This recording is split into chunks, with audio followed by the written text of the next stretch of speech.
Boa noite a todos, boa noite a todas.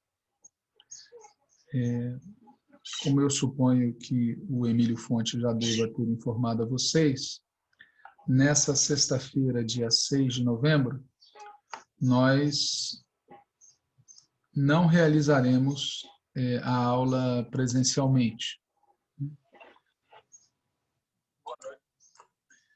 A aula será, como eu já estou fazendo, gravada e entregue a vocês antes das 19 horas de hoje. Isso está sendo necessário por conta de uma viagem de emergência que eu terei de fazer, e as providências da viagem exigem que eu dedique algum tempo à noite para isso. Dessa forma, eu vou gravar a aula de hoje em 2 ou 3 módulos e espero que, se houver alguma falha, algum problema, a gente possa corrigir na próxima sexta-feira. Muito bem. Então, o nosso tema, sempre é bom lembrar, é o estudo de O Capital. Nós escolhemos, nesse ano de 2020, estudar o livro 1, o processo de produção do capital. Em 2021, nós continuaremos com o livro 2 e com o livro 3. Nossa intenção também é, o ano que vem ou nos próximos, estudar os demais livros, as teorias sobre a mais-valia, estudar os grundris, enfim, estudar o conjunto de materiais disponíveis sobre a obra principal de Karl Marx. Nesse estudo do O Capital, nós escolhemos não dar atenção para as notas editoriais, para os textos introdutórios, para as apresentações de terceiros autores. Nós estamos nos concentrando naquilo que o próprio Marx escreveu. Nós também decidimos não dar atenção para os prefácios, as seguidas edições, assim como não demos atenção para os apêndices que, em geral, acompanham essas obras. Nós nos concentramos, portanto, no miolo da obra, nos capítulos que constituem o livro propriamente dito. Também escolhemos, em geral, não fazer comentários sobre as notas de rodapé, que são riquíssimas. Eventualmente, ao longo do estudo, nós temos chamado atenção para elas, mas a regra geral é não abordá-las. Nos concentrando, mais uma vez, como eu já disse, nos textos dos capítulos propriamente ditos. Na aula de hoje, nós vamos tratar de 3 dos 4 capítulos da seção de número 6. A seção de número 6 é dedicada ao salário. Nós já estudamos numa aula anterior o capítulo 17, intitulado Transformação do Valor ou Preço da Força de Trabalho em Salário. E na aula de hoje nós vamos estudar os capítulos 18, 19 e 20, intitulados, respectivamente, o salário por tempo, o salário por peça e a diversidade nacional dos salários. Antes de entrar no estudo desses 3 capítulos, eu quero, conforme prometido na aula anterior, retomar o fio da meada, que é algo bastante importante numa obra dessa dimensão e dessa complexidade. Veja, o Capital, Crítica da Economia Política, livro 1, tem por título O Processo de Produção do Capital. Esse livro é dividido em 7 seções. Seção 1, Mercadoria e Dinheiro.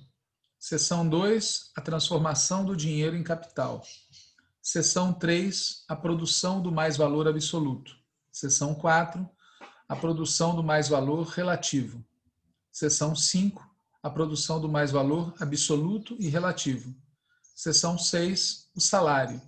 E seção 7, o processo de acumulação do capital.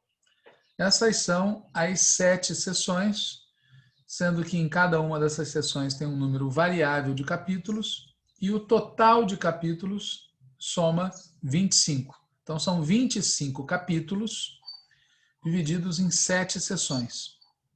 Quando a gente vai tomando contato mais sistemático com a obra, fica muito claro qual é o fio da meada seguido pelo Marx na exposição das conclusões a que ele havia chegado. Qual é esse fio da meada? Ele começa com a mercadoria, mostra como da troca de mercadorias se produz o dinheiro. Depois, ele mostra como o dinheiro, através da compra de uma mercadoria específica, a força de trabalho, se converte em capital. Em seguida, ele analisa no detalhe como esse processo se dá. Não o processo pelo qual o dinheiro compra a força de trabalho, mas o processo pelo qual a força de trabalho, agora já alugada ou comprada pelo capitalista, se põe a produzir. E, ao fazer isso, repõe o seu próprio valor e cria um valor excedente, que este sim é a fonte do mais-valor, é a fonte da dinâmica de acumulação de capital. O Marx, depois de começar com a mercadoria, a troca de mercadorias, o surgimento do dinheiro, o dinheiro adquirindo uma mercadoria específica, ele mostra no detalhe o que essa mercadoria específica, força de trabalho, faz no processo de trabalho e no processo de valorização. E é a isso que ele dedica a seção 3, a produção do mais-valor absoluto, a seção 4, a produção do mais-valor relativo, e a seção 5, a produção do mais-valor absoluto e relativo. Ele dedica a seção 6 a analisar uma outra dimensão desse mesmo processo. Vamos voltar um passo atrás. As mercadorias se trocam, geram o dinheiro. O dinheiro adquire uma mercadoria específica. E é no processo pelo qual essa mercadoria é consumida, é que ela gera valor. Pois muito bem. O dinheiro adquire uma determinada mercadoria específica, a força de trabalho. Nós estamos falando do salário. Ele agora está na seção de número 6, analisando o salário. Concluído esse roteiro, ele já fechou a equação. Ele começou com a mercadoria, troca de mercadorias, dinheiro comprando a mercadoria, força de trabalho, e daí surge o capital. Analisa em detalhe as várias dimensões desse processo, mais valor absoluto, mais valor relativo, mais valor absoluto e relativo, salário. Encerra com a seção 7, o processo pelo qual o capital se reproduz, se acumula. Essa é a síntese geral quando a gente observa as seções. Quando a gente vai aos capítulos, isso que eu acabei de falar simplesmente é detalhado, né? Veja, na seção 1, em que ele fala da mercadoria e dinheiro, o primeiro capítulo é dedicado à mercadoria. O segundo capítulo, ao processo de troca. O terceiro capítulo, ao dinheiro. No quarto capítulo, ele mostra como o dinheiro se converte em capital. No quinto capítulo, ele analisa o processo de trabalho e o processo de valorização, que correm em paralelo. No sexto capítulo, ele observa o mesmo fenômeno do ponto de vista do capital, como capital constante e capital variável. No sétimo capítulo, ele nos apresenta a taxa do mais-valor. No oitavo capítulo, ele nos fala da jornada de trabalho. A jornada de trabalho, quanto mais ela se estende, mais se estende também o tempo de trabalho excedente, que excede o necessário para repor o valor da própria força de trabalho. No nono capítulo, ele vai nos diferenciar a taxa de mais-valor da massa de mais-valor. No décimo capítulo, ele aborda o mais-valor relativo, ou seja, aquele que é produzido pela redução do tempo de trabalho necessário. E isso se faz pelo aumento da produtividade do trabalho.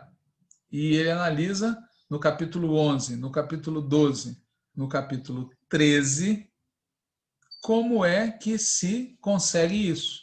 Através da cooperação, da divisão do trabalho em manufatura, da maquinaria e grande indústria. No capítulo 14, ele pode juntar as peças, falando do mais-valor absoluto e do mais-valor relativo. E no capítulo 15, ele mostra como se relacionam a grandeza do preço da força de trabalho e do mais-valor. E mostra no capítulo 16, com base nisso tudo, as diferentes fórmulas para o cálculo da taxa de mais-valor. E no capítulo 17, ele dá um passo atrás e começa a falar da transformação do valor ou preço da força de trabalho em salário. E aí ele analisa o salário por tempo, o salário por peça, a diversidade nacional de salários. No fundo, ele está observando o mesmo fenômeno anterior, voltando àquele ponto em que o dinheiro adquire a mercadoria força de trabalho. No capítulo 21, em seguida, são temas que a gente ainda vai estudar, portanto, eu não abordarei nessa micro introdução do fio da meada. Vamos lá, então, para o capítulo de número 18.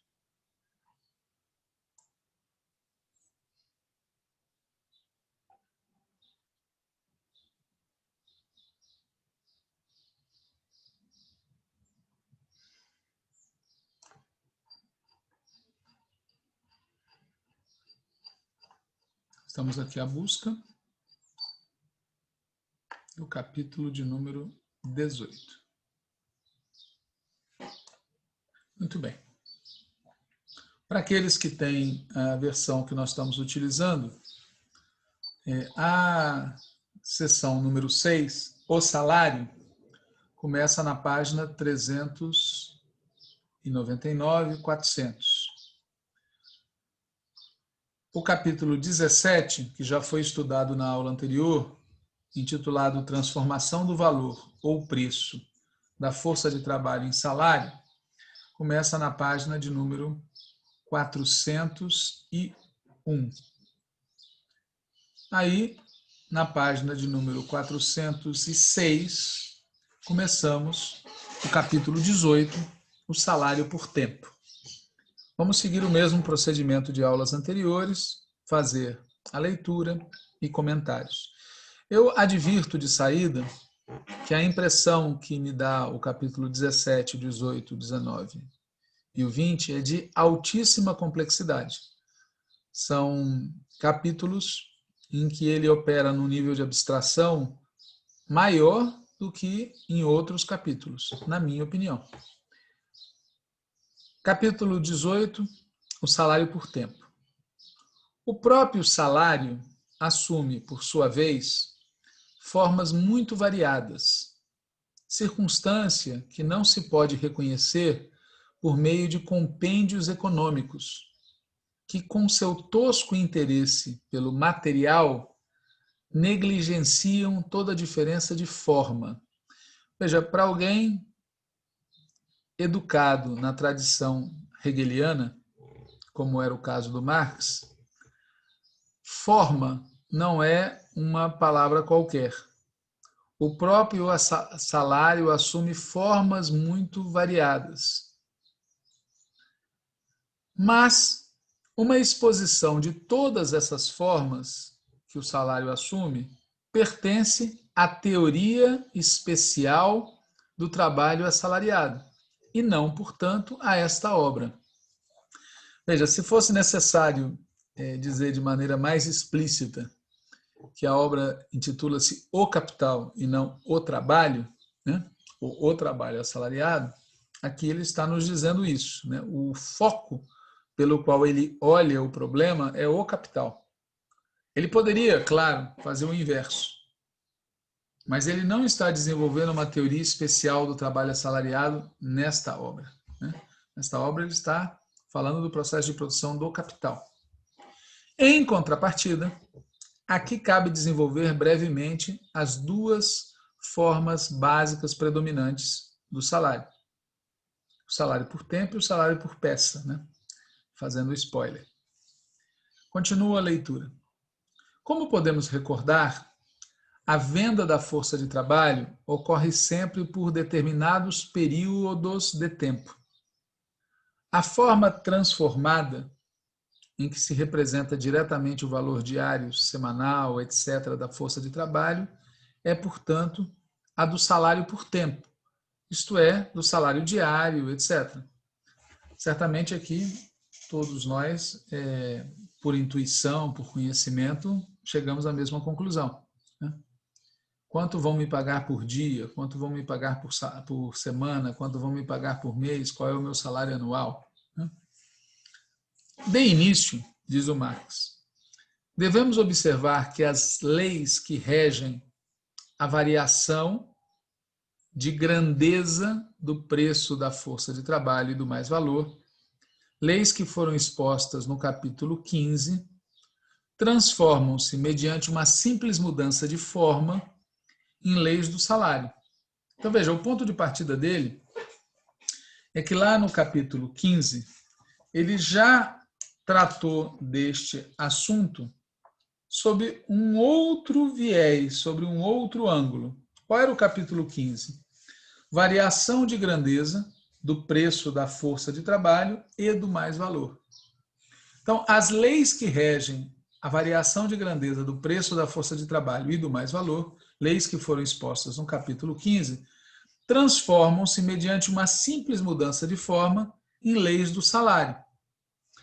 Do mesmo modo, a distinção entre o valor de troca da força de trabalho e a massa dos meios de subsistência em que se converte esse valor reaparece agora como distinção entre salário nominal e salário real. Vejam que é muito interessante que as categorias que o Marx utiliza ao longo de todo o Capital, elas buscam expressar em si mesmas as diferentes etapas do processo. Elas buscam expressar em si mesmo um processo de metamorfose permanente, um processo de mudança permanente. E isso se faz de várias maneiras, e uma delas é quando ele aponta como as diferenças na realidade aparecem sob a forma abstrata da existência de diferentes categorias. Muitas vezes as pessoas invertem o processo real e acham que a realidade é que expressa as categorias, quando na verdade as categorias teóricas apenas expressam a realidade. A distinção entre o valor de troca da força de trabalho e a massa dos meios de subsistência em que se converte esse valor, essa distinção surge a partir do momento em que o trabalho, ou melhor dizendo, a força de trabalho é vendida. Porque se a força de trabalho fosse utilizada para produzir os meios de subsistência, não haveria diferença. Mas como a força de trabalho é vendida no mercado, há uma quebra temporal, há uma diferença real, material, entre o valor que a força de trabalho tem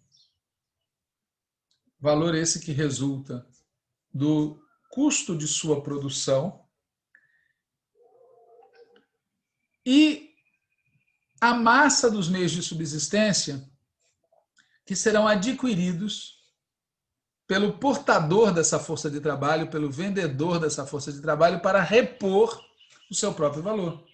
Essa diferença existe na realidade, à medida que o vendedor da força de trabalho, ele entrega essa força de trabalho para que com ela se produza, sabe-se lá o quê, coisas que não ficarão sob controle deste portador da força de trabalho, que receberá em troca desta venda uma determinada quantidade de dinheiro que, em tese, corresponde ao custo de produção da sua força de trabalho, mas que ele a utilizará para comprar uma nova massa de produtos que, em tese, serão suficientes para repor esses custos. Notem que há, entre um momento e outro,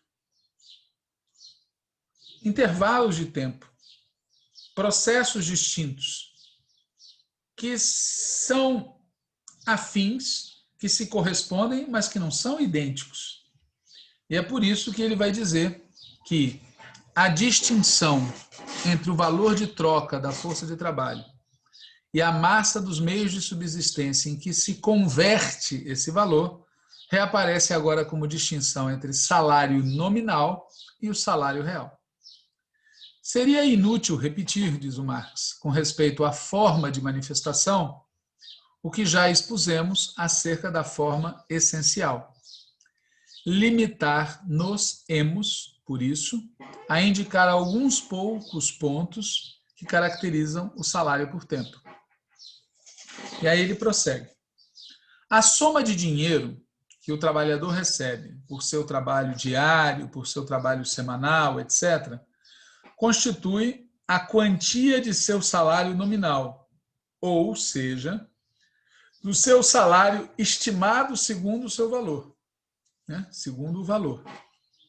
Porém, é claro que, conforme a extensão da jornada de trabalho, quer dizer, conforme a quantidade de trabalho diariamente fornecida pelo trabalhador, o mesmo salário, diário, semanal, etc., pode representar um preço muito diferente do trabalho. Isto é, quantias de dinheiro muito diferentes para a mesma quantidade de trabalho. Assim, ao considerarmos o salário por tempo, temos de distinguir, por sua vez, entre a quantia total do salário diário, semanal, etc., e o preço do trabalho. Mas como encontrar esse preço? Isto é, como encontrar o valor monetário de uma dada quantidade de trabalho? E ele responde: o preço médio do trabalho é obtido ao dividirmos o valor diário médio da força de trabalho pelo número de horas da jornada média de trabalho. Se, por exemplo, o valor diário da força de trabalho for de 3 shillings, o produto de valor de 6 horas de trabalho e a jornada de trabalho for de 12 horas, o preço de 1 hora de trabalho será de 3 shillings, que é o valor diário da força de trabalho, dividido por 12, que é a jornada de trabalho, no caso, e, portanto, o preço de 1 hora de trabalho será de 3 shillings dividido por 12, 3 pence.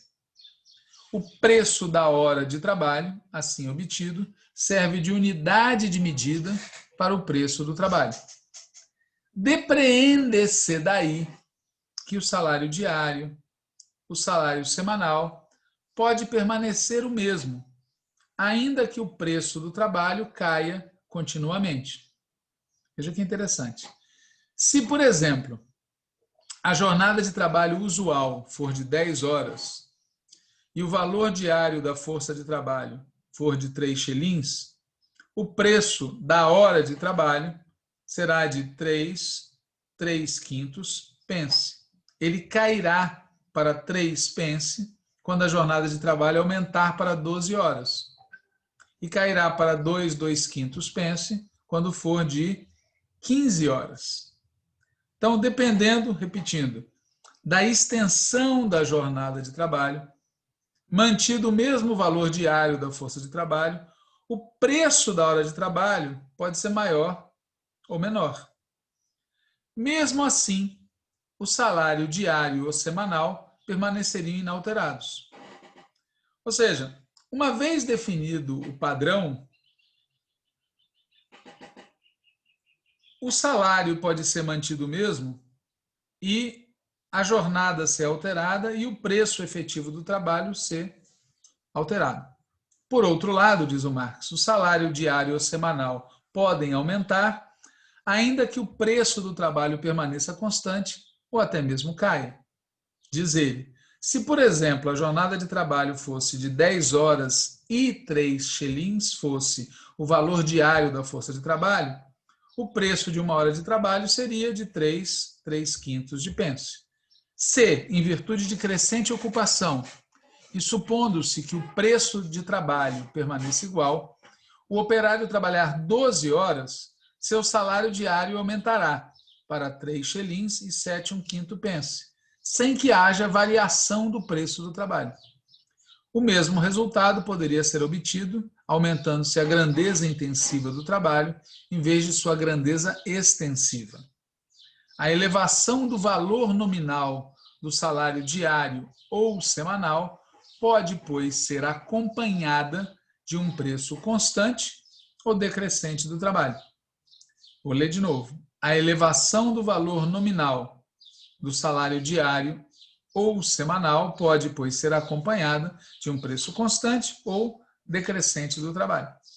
O que ele está nos falando aqui é sobre o fato de que a dinâmica real envolve variáveis que são não independentes, mas autônomas entre si. E por isso, inúmeras combinações são possíveis, ainda que todas remetam, no limite, para um mesmo ponto. Uma das dificuldades da economia vulgar é que elas se fixam nessas variáveis que se combinam de N formas, mas desconsideram a existência de uma âncora, que é o valor da força de trabalho. Existem, portanto, diz o Marx, pulei uma frase. A elevação do valor nominal do salário diário ou semanal pode, pois, ser acompanhada de um preço constante ou decrescente do trabalho. O mesmo vale para a receita da família trabalhadora. Tão logo a quantidade de trabalho fornecida pelo chefe da família seja acrescida do trabalho dos membros da família. Aqui é algo bastante interessante, né? Porque na vida real, durante muito tempo, em todos os lugares, e durante algum tempo, em vários lugares, a unidade familiar era quase como um proletário, né? E esse elemento é muito importante, especialmente nos dias que correm, uma vez que há a presença do trabalho infantil, do trabalho feminino, do trabalho do homem adulto. E tudo isso combinado de diferentes formas tem que ser levado em conta na discussão real, concreta, sobre o tema do salário. Existem, portanto, métodos para reduzir o preço do trabalho sem a necessidade de rebaixar o valor nominal do salário diário ou semanal. Ele aqui está nos lembrando de novo da existência do salário real e do salário nominal e das diferenças que podem se colocar em termos de jornada de trabalho, intensidade do trabalho, valor e assim por diante. Conclui-se como lei geral, 2 pontos. Estando dada a quantidade de trabalho diário, semanal, etc., o salário diário ou semanal dependerá do preço do trabalho, que, por sua vez, varia com o valor da força de trabalho ou com os desvios de seu preço em relação a seu valor.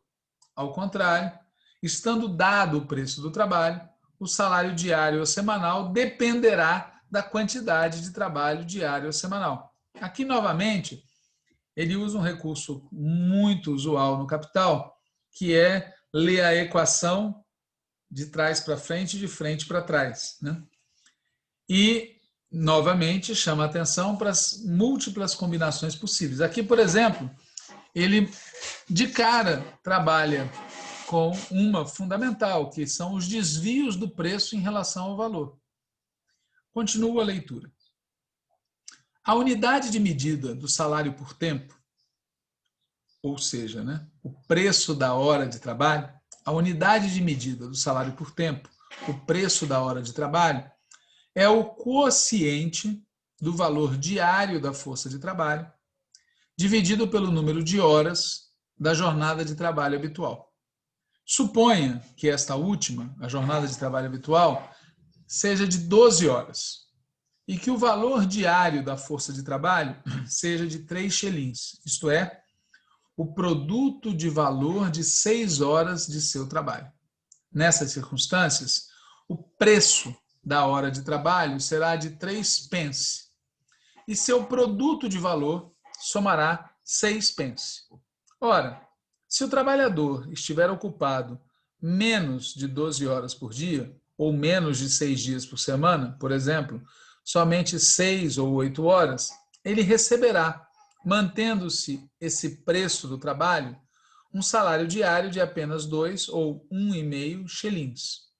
Como, segundo o pressuposto que adotamos, ele tem de trabalhar uma média diária de 6 horas para produzir apenas um salário correspondente ao valor de sua força de trabalho.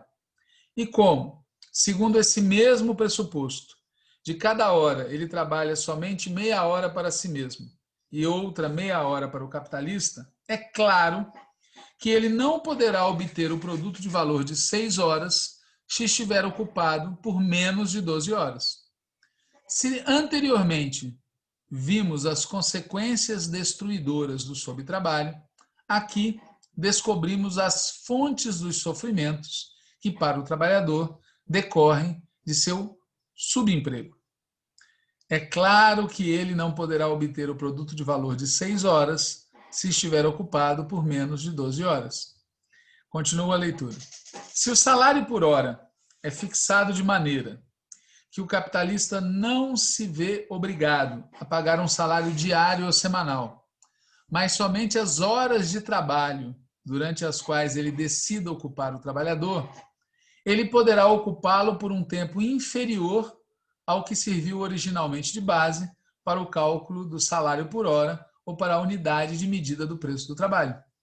Aqui é muito importante porque, no fundo, aqui nós estamos falando desse fenômeno tão moderno que é a uberização, a fragmentação, né? Veja, quando você calcula o salário por hora, você calcula numa condição tal que o trabalhador consiga produzir o necessário para a sua subsistência. Claro que o trabalhador não dispõe de meios de produção e, portanto, ele é obrigado a vender sua força de trabalho. Claro que o capitalista só vai comprar essa força de trabalho se ele puder extrair dela um mais valor. Mas, dadas essas circunstâncias, existe um ponto de equilíbrio em que o trabalhador trabalha para si e depois para o capitalista, mas obtém para si o suficiente para repor a sua força de trabalho. Ele é explorado, mas é alimentado. Acontece que, se o capitalista decidir mudar as regras do jogo e passar a pagar não pela jornada de trabalho íntegra, mas apenas pelas horas de trabalho, o resultado pode ser muito bem que o número de horas que o trabalhador trabalhe gere um valor, sob a forma de salário, inferior ao valor que ele necessita. Ainda que o valor pago por cada hora individualmente corresponda àquele cálculo inicial, o número de horas em que ele é ocupado não é suficiente para gerar o valor com o qual ele poderá adquirir uma massa de mercadorias com as quais ele vai repor o valor da sua força de trabalho. Vou reler. Se o salário por hora é fixado de maneira que o capitalista não se vê obrigado a pagar um salário diário ou semanal, mas somente as horas de trabalho durante as quais ele decida ocupar o trabalhador, o capitalista poderá ocupá-lo por um tempo inferior ao que serviu originalmente de base para o cálculo do salário por hora ou para a unidade de medida do preço do trabalho. Sendo essa unidade de medida determinada pela proporção valor diário da força de trabalho sobre jornada de trabalho em um dado número de horas, ela perde naturalmente todo o sentido assim que a jornada de trabalho deixa de contar um número determinado de horas. A conexão entre trabalho pago e o não pago, a proporção, conexão no sentido de a proporção relativa, é suprimida. O capitalista pode agora extrair do trabalhador uma determinada quantidade de mais trabalho sem conceder-lhe o tempo de trabalho necessário para a sua autoconservação. Porque, veja, quando o capitalista contrata o trabalhador por hora, mesmo que ele pague o valor ideal, aquele obtido no cálculo de uma jornada de trabalho suficiente para repor as necessidades do trabalhador, evidentemente, também para gerar o mais valor do capitalista, mesmo que o salário pago tome como unidade de medida aquele valor ao qual nós já fizemos referência, isto não significa que o trabalhador esteja trabalhando para si. Ele continuará trabalhando para si e para o capitalista. O capitalista vai receber a sua parte. O trabalhador também. Acontece que para o capitalista a sua parte pode ser suficiente. O será, certamente. Para o trabalhador, não o será. Se o número de horas em que ele se coloca explorado pelo capitalista não for o suficiente para gerar para ele próprio uma remuneração que lhe permita repor a sua força de trabalho. Todos nós conhecemos inúmeros casos hoje, em função desse trabalho parcelário, fragmentado, uberizado, em que isso acontece. Continuando a leitura.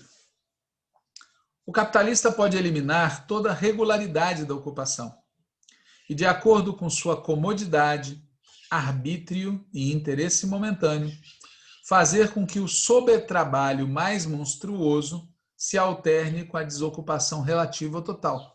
Eu, quando leio isso, lembro sempre do que já falei outra vez.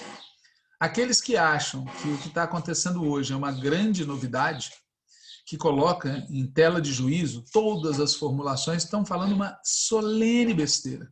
Porque, como se pode ler aqui, e em outras passagens já se leu, os fenômenos atuais retomam fenômenos do passado.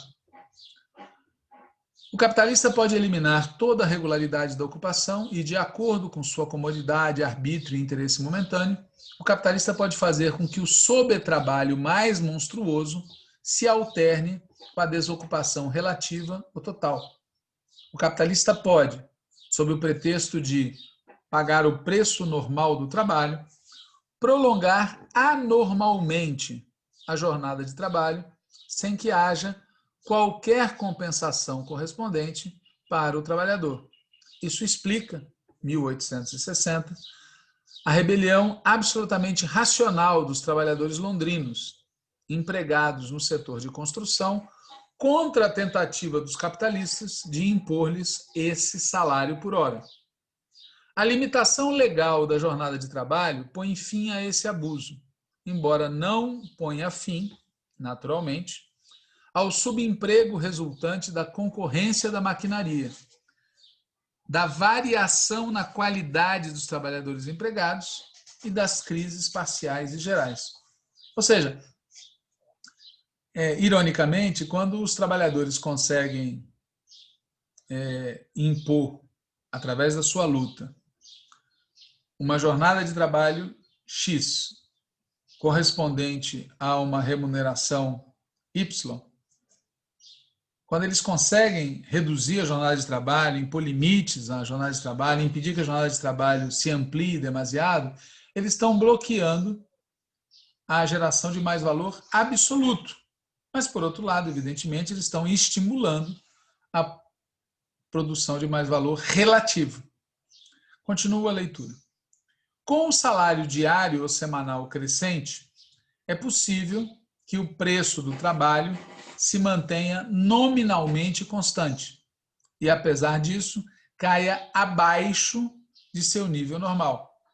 Isso ocorre sempre que, permanecendo constante o preço do trabalho ou permanecendo constante o preço da hora de trabalho, a jornada de trabalho é prolongada além de sua duração habitual. Se na fração valor diário da força de trabalho sobre jornada de trabalho aumentar o denominador, o numerador aumentará ainda mais rapidamente. O valor da força de trabalho aumenta de acordo com seu desgaste, isto é, com a duração de seu funcionamento e de modo proporcionalmente mais acelerado do que o incremento da duração de seu funcionamento. Por isso, em muitos ramos industriais em que predomina o salário por tempo e inexistem limites legais para o tempo de trabalho, surgiu naturalmente o costume de só considerar normal a jornada de trabalho que se prolonga até certo ponto. Por exemplo, até o término da 10ª hora de trabalho. Normal working day. The day's work. The regular hours of work. Além desse limite, o tempo de trabalho constitui tempo extraordinário, overtime.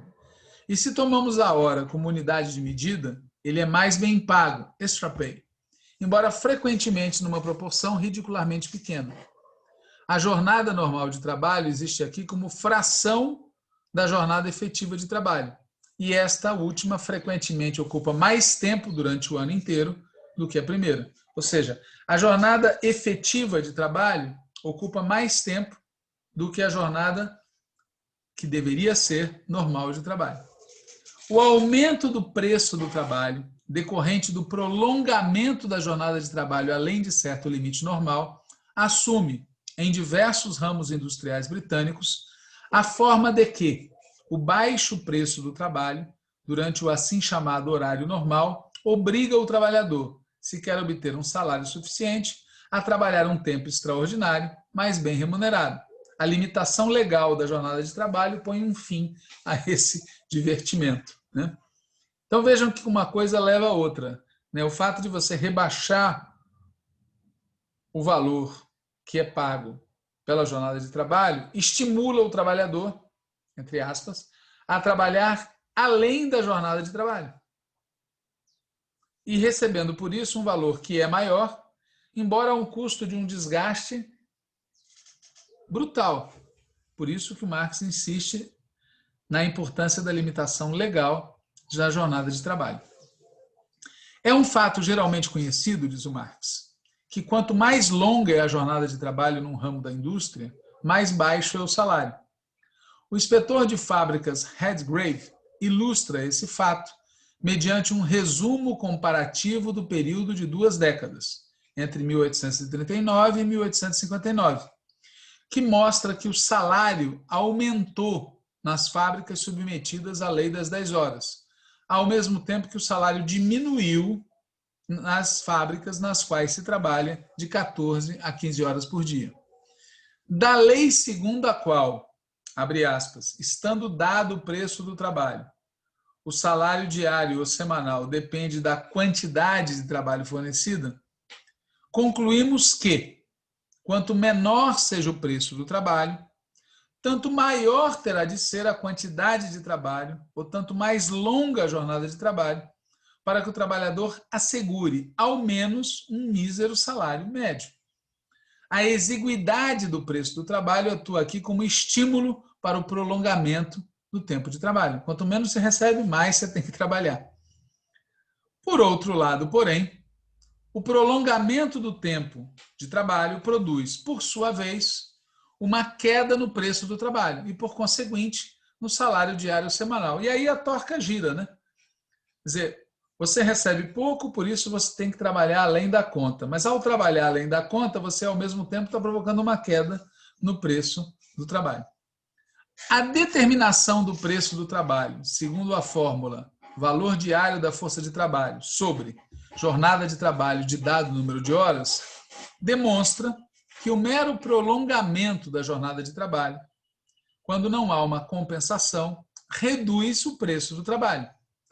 Mas as circunstâncias que permitem ao capitalista prolongar a jornada de trabalho de modo duradouro são as mesmas que, inicialmente, permitem-lhe e, por fim, obrigam-no a reduzir também o preço nominal do trabalho, até que diminua o preço total do número aumentado de horas e, portanto, o salário diário ou semanal.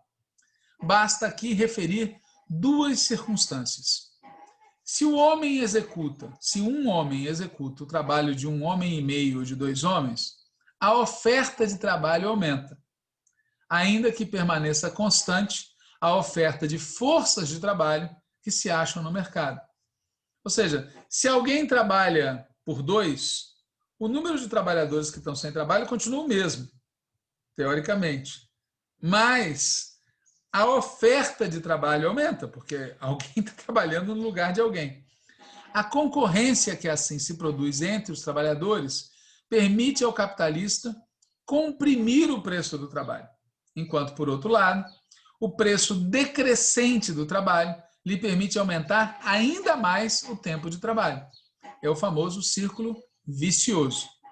Rapidamente, porém, essa disposição de quantidades anormais de trabalho não pago, isto é, de quantidades que ultrapassam o nível social médio, converte-se em meio de concorrência entre os próprios capitalistas. Sempre é importante lembrar desse detalhe. Todo fenômeno que envolve a relação capital-trabalho também, em algum nível, afeta a relação entre capital e capital. Uma parte do preço da mercadoria é composta do preço do trabalho. No cálculo do preço da mercadoria, não é preciso incluir a parte não paga do preço do trabalho.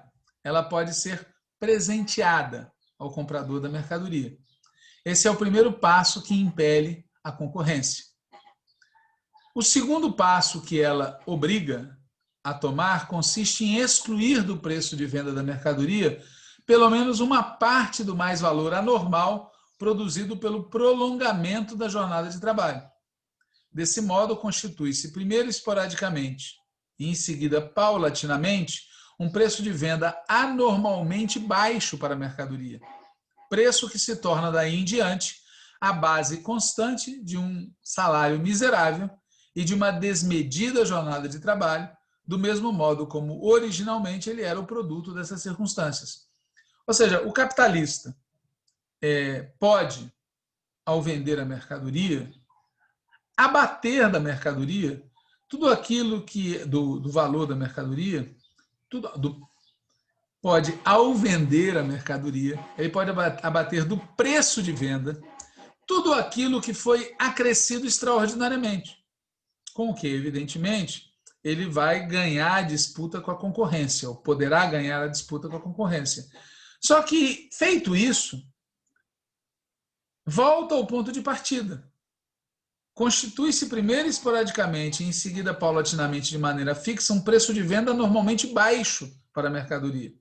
Preço que se torna daí em diante a base constante de um salário miserável. Do mesmo modo como originalmente ele era o produto dessas circunstâncias. Ou seja, a causa gera um efeito que reage sobre a causa, provocando uma exploração ainda maior. Limitamo-nos apenas a mencionar esse movimento, já que a análise da concorrência não tem lugar aqui. Mas deixemos por um momento que fale o próprio capitalista. E aí ele diz, entre aspas, em Birmingham, a concorrência entre os patrões é tão grande que muitos de nós somos obrigados, como empregadores, a fazer o que nos envergonharíamos de fazer em outra situação. E, não obstante, não se obtém mais dinheiro, mas é apenas o público que leva vantagem com isso. Aqui, ao falar que é apenas o público, ele está dizendo que há uma queda, a concorrência gera uma queda nos preços de venda. Lembremos-nos dos dois tipos de padeiros londrinos. Um vende o pão pelo preço integral, o outro vende o pão abaixo do seu preço normal. Os que vendem pelo preço integral denunciam seus concorrentes perante a Comissão Parlamentar de Inquérito nos seguintes termos, abre aspas, eles só existem porque primeiro enganam o público, falsificando a mercadoria, e segundo arrancam de seus trabalhadores 18 horas de trabalho pelo salário de 12. O trabalho não pago dos trabalhadores é o meio de que se servem na luta da concorrência. A concorrência entre os mestres padeiros é a causa da dificuldade em suprimir o trabalho noturno. Um vendedor que vende seu pão abaixo do preço de custo, variável de acordo com o preço da farinha, escapa do prejuízo, extraindo mais trabalho de seus trabalhadores. Se extraio apenas 12 horas de trabalho de meus empregadores, mas meu vizinho, em contrapartida, extrai 18 ou 20 horas, ele tem de necessariamente me derrotar no preço de venda.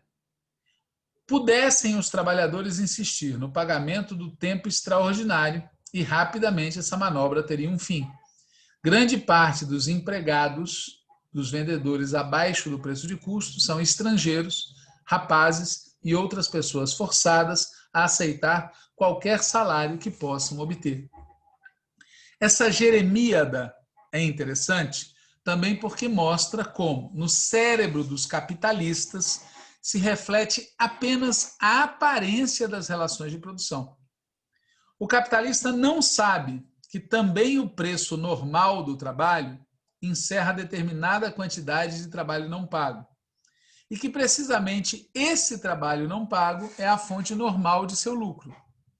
A categoria de tempo de mais trabalho não existe de modo algum para o capitalista, pois este tempo está incluído na jornada de trabalho normal que ele acredita pagar quando paga o salário diário.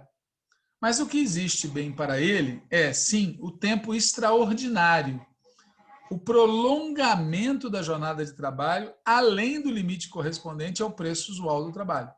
Diante de seu concorrente, que vende abaixo do preço de custo, ele defende até mesmo um pagamento extra por esse tempo excedente. Ele não sabe, uma vez mais, que nesse pagamento extra também está incluído o trabalho não pago, assim como está incluído o preço da hora usual de trabalho. Por exemplo, o preço de 1 hora da jornada de trabalho de 12 horas é 3 pence. O produto de valor de metade da hora de trabalho, enquanto o preço da hora extraordinária de trabalho é 4 pence, o produto de valor de 2/3 da hora de trabalho. No primeiro caso, o capitalista se apropria gratuitamente da metade de 1 hora de trabalho. No segundo caso, o capitalista se apropria gratuitamente de sua terça parte. Paro por aqui a leitura do capítulo 18 e nós retomaremos num novo módulo da gravação o capítulo 19, o salário por peça.